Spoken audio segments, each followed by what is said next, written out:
The kid asks for change from strangers at the train station. He arranges his face to the poor, sad kid position with precision, acting skills drilled to perfection.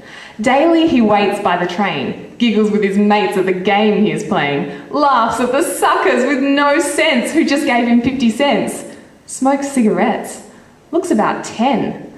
I was one of them. Not a begging kid. I was one of the people who did stop at the top of the steps to be met with his poor, sad kid eyes, and I fell for his line of lies about how he lost his money for the bus ride.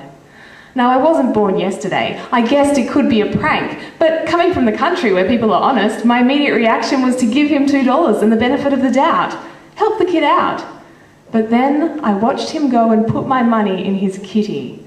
And I felt a funny sense of pity that this small kid in this big city could be so indecently affected, so morally neglected that he finds this a cool after-school activity. The fools he pulls in trust him implicitly because children's faces are one of the few things in this base and vulgar place that we usually don't view with a sense of hate. But this case just proves that any trace of innocence we had left to lose has already gone.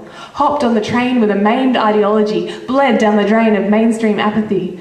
The eyes of a child reflect his society, and although I know his actions are his responsibility, I can't help thinking he's been failed by his community. If it takes a village to raise a child, then what do you do when the village has gone wild? Whether the hand that rocks the cradle rules the world or not, the cradle still needs to be rocked, not knocked off or forgotten. And I have to say that I felt rotten sitting there watching this little guy, already believing that deceiving is the way of receiving what you're wanting or needing. And I think of the money I gave him, and how it's not going to save him. 2 honest dollars I earned about to be dishonestly burned in the dying cigarette of a boy whose lost and lying eyes I will never forget. The kid asks for change from strangers at the train station. He's begging for change. He's begging for change.